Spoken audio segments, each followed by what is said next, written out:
Regresamos entonces a lo anunciado. El ingeniero Jesús Salazar Nishi, presidente de la Sociedad Nacional de Industrias, está aquí con nosotros en cabina. Ingeniero, muy buenos días. Muy buenos días, Mabel. Muy buenos días, Fernando. Siempre Buenos es un días, placer ingeniero. conversar con ustedes. Hemos escuchado de parte de economistas y especialistas en la materia sus reacciones respecto a lo que dijo ayer lo que dijo ayer el presidente de la República, un mensaje plagado de cifras, ¿no? Que muchos indican que no se condice con la realidad, con lo que pasa en nuestro país, porque están fuera de contexto. ¿Cuál es su opinión como presidente de la Sociedad Nacional de Industrias? A ver, para empezar, Mabel, yo diría que todos o la mayoría de los peruanos estuvimos esperando un mensaje más reflexivo, más de autocrítica y que nos aclare realmente los grandes cuestionamientos sobre actos de corrupción en las más altas esferas de gobierno. Creo que eso todos esperábamos una explicación clara, directa al Perú. No fue así, se dedicó, como tú dices, a hablar de cifras que son, a ver, las medias verdades a veces son más peligrosas que las propias mentiras, ¿no es cierto? Y cuando nos dice que estamos en el país de las maravillas, nosotros no lo sentimos así. Nos hablaba sobre el tema del crecimiento del empleo, pero no dijo nunca que eso ha sido en base al subempleo, es decir, el subempleo ha retrocedido en cifras 12 años en la historia de nuestro país y que el sueldo promedio de los trabajadores en el Perú ha caído 12% en el último año y que la informalidad laboral sigue creciendo y que tenemos regiones como Puno con 92.4% de informalidad o Huancavelica 95% de informalidad laboral. Entonces, esas cifras hay que estudiarlas y ponerlas en contexto. Lo mismo fue con la pobreza. La pobreza se ha reducido, sí, pero no nos ha dicho que lo está comparando contra el 2020 y no lo compara contra el 2019, que es un año base sobre el cual deberíamos tener mayor reflexión. Y la pobreza en el año 2019 era de 20%. Y el 21 hemos cerrado con casi 26%, 25.9%. Entonces, las cifras siempre hay que ponerlas en contexto, ¿no? De acuerdo. Ahora, ustedes como Sociedad Nacional de Industrias que usted preside desde hace ya algunas semanas, han hecho un gran esfuerzo para implantarse con más enraizamiento en las regiones de nuestro país. ¿Qué es lo que escuchan ahí? Porque en todas partes lo que usted descubre cuando viaja es que hay un espíritu emprendedor. Muchos de nuestros compatriotas quieren ser empresarios y crear ellos riqueza. No están esperando un salario del Estado, como sucede en otros países, ¿no? Cuéntenos, por favor, qué visión tiene la Sociedad Nacional de Industrias bajo su presidencia para, digamos, promover esta conciencia y que la población en su conjunto la valore. Correcto. A ver, yo voy a parafrasear a Rolando Arellano, que dice que el Perú es un país de emprendedores, y es totalmente cierto. 7 de cada 10 peruanos tienen un emprendimiento, tienen un negocio. Por eso es que el Perú es resiliente, por eso es que el Perú sale de donde está, ¿no es cierto? Pero ahí en muchos casos uno se vuelve emprendedor porque no tiene otra opción. Así es, por supervivencia, ¿correcto? Sin embargo, eso es bueno y hay que rescatarlo, pero también hay que entender que ese emprendimiento normalmente es el que nos acerca muchas veces a la informalidad también. Entonces hay que trabajarlo. Ese espíritu emprendedor hay que acompañarlo en el emprendimiento y es lo que falta y se nota muchísimo en las regiones, como tú lo acabas de decir. El día 21, y ustedes nos acompañaron, lanzamos este libro Perú Regiones al 2031, elaborado por la Sociedad Nacional de Industria, con una visión de emprendimiento y de inversión productiva en las regiones para cerrar estas brechas. ¿Qué observamos cada vez que visitamos una región? Muchas ganas de crecer. O sea, tenemos un pueblo que quiere hacer muchas cosas y se siente frustrado por no poder hacerlo.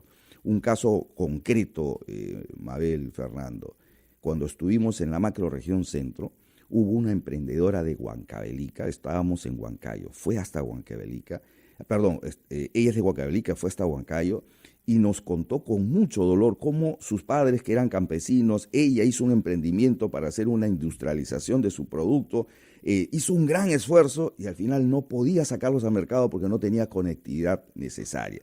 Y el hacerlo, el costo logístico le salía mucho más caro de lo que podría tener como utilidad. A las finales tuvo que cerrar. Dígame si eso no es frustrante en un país como el nuestro. Creo que no me salgo del tema cuando menciono lo que ha sucedido en la carretera central. Es la vía más importante que tenemos y ha estado colapsada en las últimas 24 horas. Mire, ese es un tema que fue relevante en la macrorregión centro. Todos dijeron que el gran problema que tenían era la conectividad. Y la carretera central es una demanda de décadas de atraso. Y no puede ser posible, y lo acabo de ver hace un par de días, que lo están anunciando para el 2030. Entonces yo digo, señores, no podemos hacer en el Perú una carretera central de 4 vías. Y es más, hemos tenido que recurrir a un contrato, un pacto de gobierno a gobierno. Para hacer otro trazo, ¿no? Desde Cieneguilla hasta el Mantaro. Yo desde que tengo uso de razón he escuchado de la famosa carretera central, del túnel trasandino, de que vamos a llegar a Huancayo en 2 horas y media, pero hasta ahora nada. Sin embargo, hacemos grandes inversiones elefantescas, ¿no es cierto? Hacemos una refinería que no sabemos qué uso productivo va a tener, gastamos más de 7.000 millones de dólares, hacemos otras carreteras y hemos priorizado otras inversiones. Pero ¿qué pasa con la real inversión que el Estado tiene que hacer? Nos matamos viendo cifras de cómo gasta, mejor dicho, cuánto gasta el Estado, que dicho sea de paso estamos muy mal, no llegamos ni al 30% y ya estamos más de la mitad del año, pero no vemos cómo es la eficiencia de ese gasto, ¿no? Yo creo que hay que ponerle mucho más foco a la eficiencia que a la eficacia del gasto. Yo quisiera que nos diga cuán difícil es en el Perú crear una empresa formal. ¿Qué trámites se tienen que hacer? ¿Cuánto tiempo le puede tomar a una persona que no quiere vivir en informalidad? Pero nos lo dirá después de una breve pausa, por favor, que nos permita comprender las dificultades que hay para formalizarse de parte de quien quiera crear una empresa. A las 8:50 estamos conversando con el presidente de la Sociedad Nacional de Industrias, ingeniero Jesús Salazar Nishi, quien nos ha hablado sobre el esfuerzo que han hecho, nos ha dado ejemplos para implantar de una manera más enraizada la sociedad que él preside en las regiones. Pero acá hay un problema, ingeniero, sobre el que quisiera que nos hable, porque usted lo conoce muy bien, que es la dificultad para crear una empresa formal, dificultad por la burocracia, por la cantidad de ministerios y entidades que participan y por el riesgo de que en algún momento de este procedimiento alguien pida una coima. ¿Cómo se hace en esas circunstancias en un país, ingeniero, en el que nadie denuncia, pese a que los empleados públicos están obligados a denunciar cuando ellos saben que hay cobro de coimas en sus entidades? A ver, esto habría que verlo de forma bastante general. Mira, en el Perú se ha institucionalizado el tema de las coimas, el tema de las tarifas para ir avanzando en velocidad, los trámites muy burocráticos que pareciera estar articulados justamente para crear estas condiciones, ¿no es cierto?, para favorecer la inmoralidad y la corrupción. Yo te voy a contar casos concretos y de las que a mí me ha tocado vivir. Yo cuando quise hacer mi planta en Lurín, la nueva fábrica que tenemos ahí, el trámite de la licencia de construcción me duró casi 2 años obtenerlo. Obviamente tuve que empezar a construir con el riesgo de correrme de las multas que había que tener, porque uno no puede esperar tanto. ¿Cómo va a esperar 2 años para que me digan recién usted puede empezar?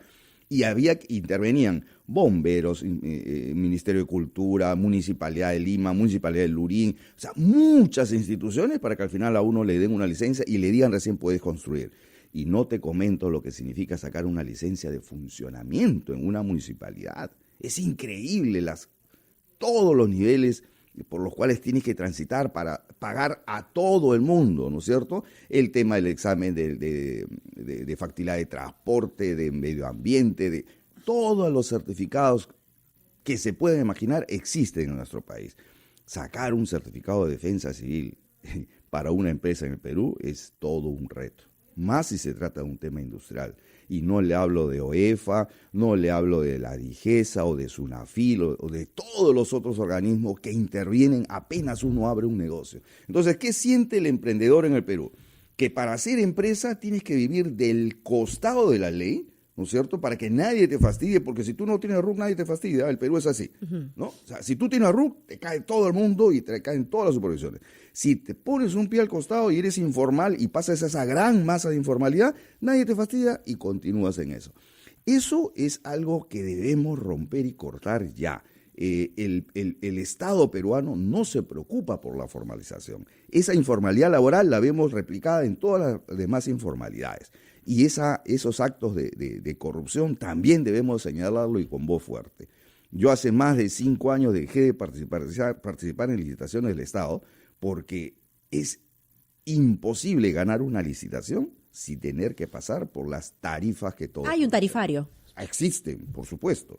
Y no es que sea solo de una persona, es un tema institucionalizado, porque en los ministerios hay altas rotaciones, en las instituciones hay altas rotaciones, pero el sistema sigue siendo el mismo. Cuando hablamos de corrupción, entonces no hablamos solamente de esta gran corrupción que está enquistada en organizaciones criminales, sino también en esa microcorrupción que afecta a la vida cotidiana de todos los peruanos. Muchísimas gracias, ingeniero, por estar aquí esta mañana con nosotros. Era Jesús Salazar, presidente de la Sociedad Nacional de Industrias, dando sus impresiones sobre el mensaje a la nación y también lo difícil, ¿no?, que es construir patria, porque finalmente, haciendo empresa, hacemos patria. Correcto, y si me permite solamente para cerrar, yo quiero dejar más bien una voz de aliento, un mensaje de optimismo y de seguir creyendo y confiando en nuestro Perú. El Perú es muy grande, su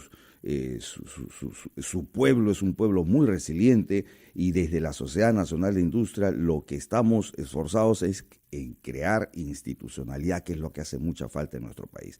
Veamos al Perú con optimismo y yo creo que vamos a salir de esta y muy bien. Muchas gracias por esas palabras de aliento que mucho lo necesitamos en estas circunstancias, sobre todo viniendo de una autoridad como usted, que conoce el mundo de la empresa y de las industrias en nuestro país. Ha sido Jesús Salazar Nishi, presidente de la Sociedad Nacional de Industrias, SNI.